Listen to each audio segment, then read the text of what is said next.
જિલ્લા ખાતે ધોધમાર વરસાદ વરસી રહ્યો છે। મેઘરાજાએ આગમન કર્યું છે। તાપી જિલ્લામાં અને ગાજવીજ સાથે પોતાની હાજરી નોંધાવી છે।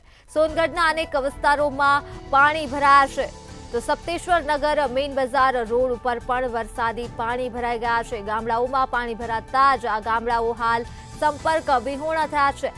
રહેણાંક વિસ્તારોમાં પણ વરસાદી પાણી ભરાઈ ગયા છે। તાપી ખાતે સમગ્ર જિલ્લામાં ધોધમાર વરસાદ નોંધાયો છે। સોનગઢના અનેક વિસ્તારોમાં વરસાદના પગલે પાણી ભરાયા છે।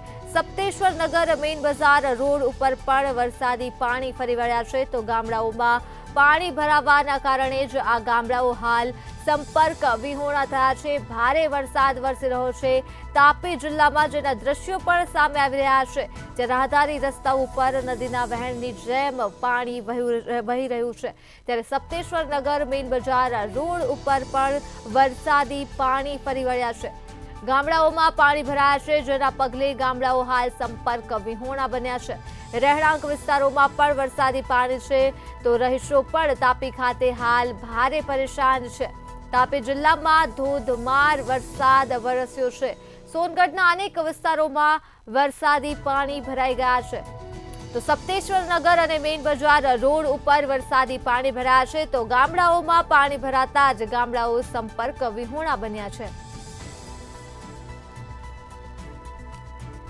તો આ મુદ્દે જ આપણી સાથે સંવાદદાતા બિંદેશ્વરી શાહ ફોનલાઈન પર જોડાઈ ગયા છે। જી બિંદેશ્વરીજી, તાપી ખાતે હાલ ધોધમાર વરસાદ છે, શું છે વધુ વિગતો?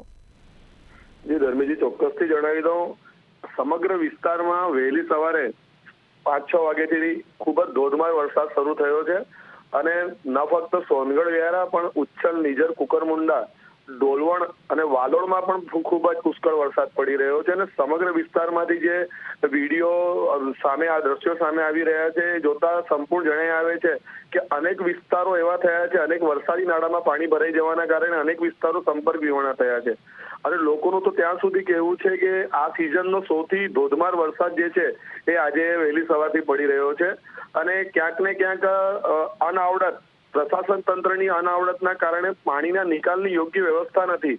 સોનગઢ જે મેઇન હાઈવે છે એ મેઇન હાઈવેના પર પાણી ફરી વળ્યા છે, સાથે સાથે સપ્તેશ્વર નગર છે, ઇસ્લામપુરા વિસ્તાર છે, ગણેશનગર વિસ્તાર છે, આ બધા વિસ્તારોમાં પણ પાણી ભરાયેલું જોઈ શકાય છે અને પાણીના નિકાલની યોગ્ય વ્યવસ્થા ન હોવાના કારણે જે બાળકો, શાળાએ જતા બાળકો પણ અટવાયા છે, નોકરિયાત લોકો અટવાયા છે અને ગામડાઓમાં પણ કન્ડિશન સેમ આવી જ થઈ છે। જ્યાં ઢોર ઢાકર બાંધવામાં આવે છે તે જગ્યાઓ પર પણ પાણી ફરી વળ્યા છે અને ઘણા બધા રસ્તા, જે ઘોડાગામ, સોનગઢ ને ઘોડાગામને જોડતો જે રસ્તો છે ત્યાં એક વરસાદી નાળું જે છે એ સંપૂર્ણ રોડ પર પાણી ફરી વળ્યું છે। દેવજીપુરા વિસ્તારમાં પાણી ફરી વળ્યા છે। એમ જોવા જઈએ તો ડોલવણ વિસ્તારથી પણ એવા દ્રશ્યો સામે આવી રહ્યા છે કે જ્યાં ખૂબ જ પાણી ફરી વળ્યા છે। એટલે આજે વહેલી સવારથી જે વરસાદ પડી રહ્યો છે તેને સમગ્ર તાપી જિલ્લાને પોતાના બાનમાં લીધો હોય એવા દ્રશ્યો સામે આવી રહ્યા છે અને જનજીવન ખૂબ જ પ્રભાવિત થયેલું જોઈ શકાય છે। જી બિંદેશ્વરી, તમામ વિગતો બદલ આભાર। તો દ્રશ્યો તાપીથી સામે આવ્યા છે, જ્યાં હાલ ધોધમાર વરસાદ વરસી રહ્યો છે, ત્યારે ગામડાઓમાં પાણી ભરાશે, જેના પગલે ગામડાઓ સંપર્ક વિહોણા બન્યા છે। રહેણાંક વિસ્તારોમાં પણ વરસાદી પાણી ભરાઈ ગયા છે।